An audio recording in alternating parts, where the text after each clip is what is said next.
Credit control methods of central bank. Credit control is an important function of RBI. Credit control in the economy is required for the smooth functioning of economy.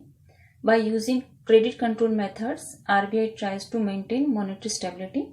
There are two methods: quantitative control and qualitative control. First is quantitative control. Quantitative controls aim at regulating the overall volume of bank credit rather than the particular use of it. These methods directly influence the total volume of credit in the economy and also the cost of credit, means rate of interest. The instruments available with the RBI for this are as follows: CRR, SLR, open market operation, bank rate or discount rate, repo rate, reverse repo rate, marginal standing facility, long-term repo operation, and targeted long-term repo operation. In this video, we will discuss CRR and SLR. First, we will discuss CRR. CRR is cash reserve ratio. In short, it is written as CRR. Now, what is CRR? CRR means every commercial bank has to keep a specific percentage of their deposits in the central bank as reserves, which means commercial banks do not have right to use that amount for any economic or commercial activity. This is a compulsory ratio which is decided by central bank.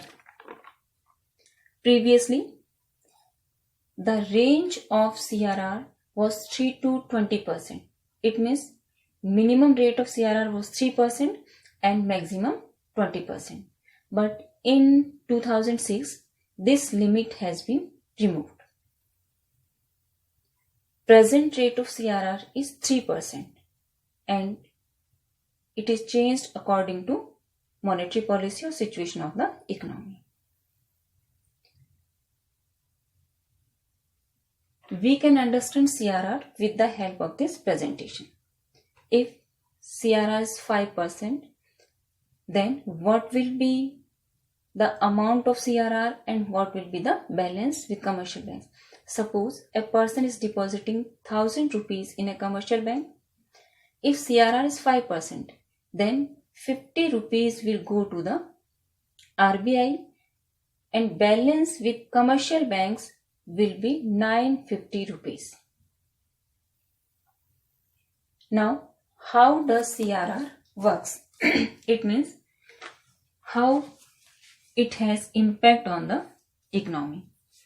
CRR can be used in both situations like inflation and deflation.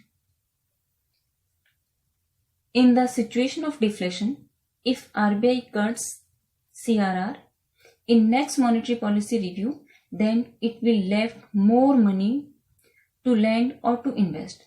So more money can be given to the public or more money can be released into the economy, which may increase demand and ultimately there will increase in prices which may push the economic growth.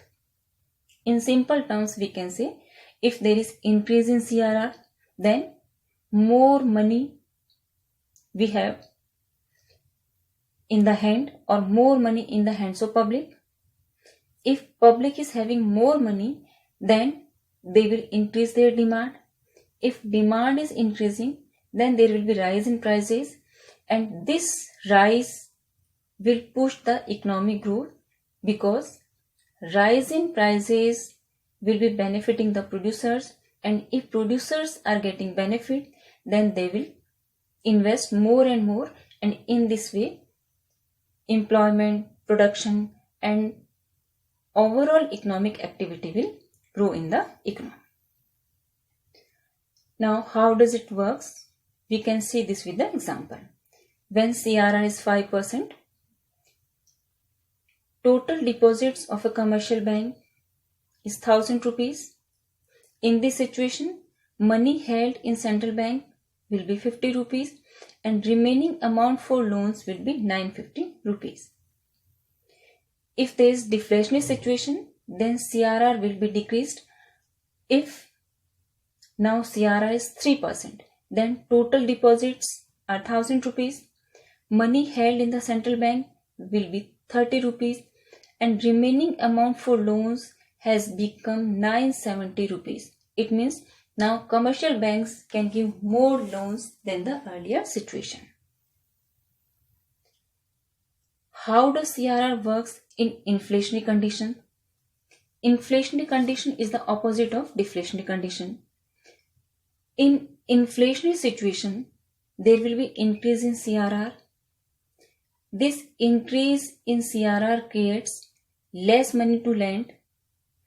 If there is less money to lend, means less money in the hands of public. This situation will decrease the demand. If there is less demand in the economy, then prices will come down and control over the economic activity will be there. In this way, inflationary conditions can be controlled by the CRR. We can see this with the help of this presentation. Again, there are deposits of 1000 rupees in a commercial banks. If CRR is 5%, when money held in the central bank will be 50 rupees, remaining amount for loans will be 950 rupees. If there is inflation, then CRR will be increased. Now if CRR is 8%, then if total deposits are 1000 rupees, money held in the central bank will be 80 rupees and remaining amount for loans is now 920 rupees. It means the amount which can be lent to the public in form of loans has come down. Next is SLR, Statutory Liquidity Ratio. What is SLR? SLR is a specific percentage of total deposits of commercial banks, and this amount is keeping with the commercial bank themselves. It means this amount is not putting with the central bank. This is that amount which will be in form of cash with the commercial banks. It will be in form of cash with the commercial bank. It is also a compulsory ratio and again decided by the central bank.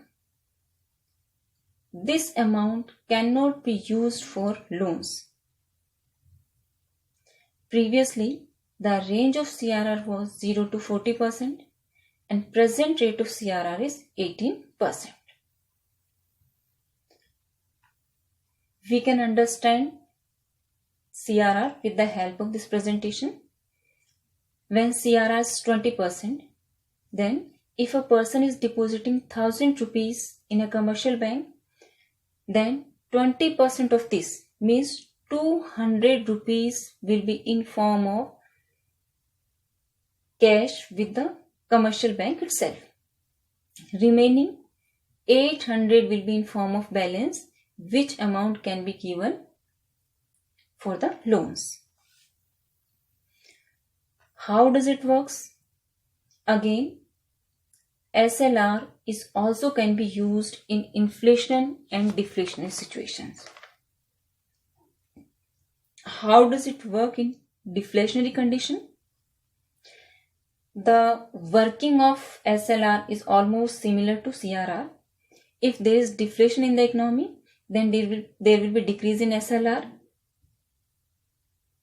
This tends to more money to lend. If more money is giving in form of loans to the public, means more money in the hands of public. If people is having more money, then they will increase their demand or they will demand more and more goods. If there is increment in demand, then definitely prices will rise. And if prices are rising, then producers are getting some benefit. They will reinvest in the economy. There will be employment generation in the economy and it will push the economic growth. We can see this with the help of this table. When CRR is 20%, total deposits of commercial bank 1000 rupees. Money held with the bank itself is 200 because SLR is 20%. Remaining amount for loans will be 800 rupees. It means now 800 rupees can be given in form of loans.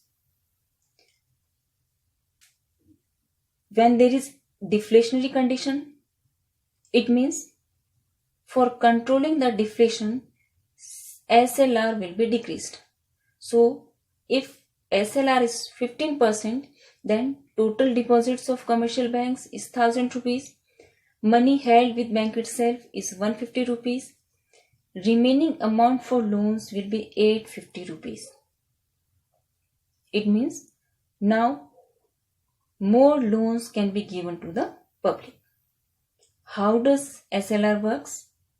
In the inflationary conditions. If there is inflation in the economy, then there will be increase in SLR. It means less money to lend. Means now commercial banks can give loans in form of cash. Less money to lend means less money in the hands of public. It means decrease in demand. Decrease in demand means fall in prices, and fall in prices means control over economic activity. In this way, SLR works in the inflationary conditions. We can understand with this data. When SLR is 20%, total deposits of commercial bank is 1000 rupees. When SLR is 20% means money held with bank itself is 200.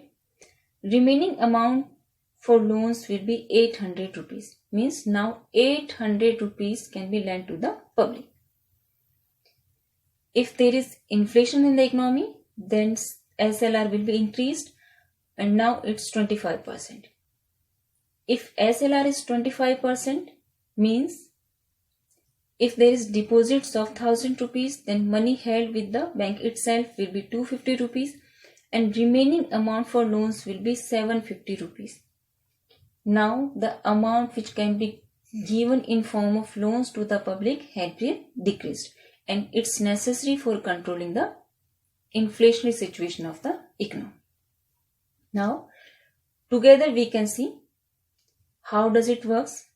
If CRR is 5% and SLR is 20%, it means both becomes 25% of total deposit.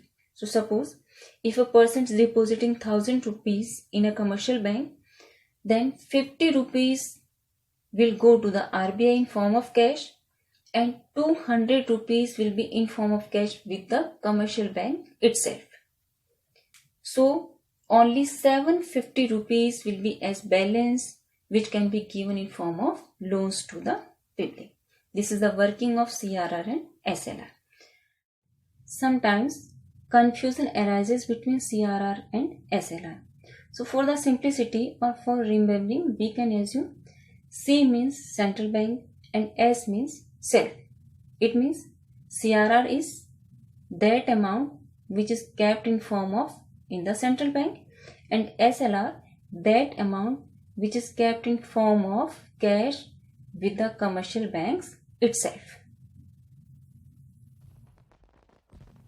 If you like this video, then please like, share and subscribe my channel. Thanks.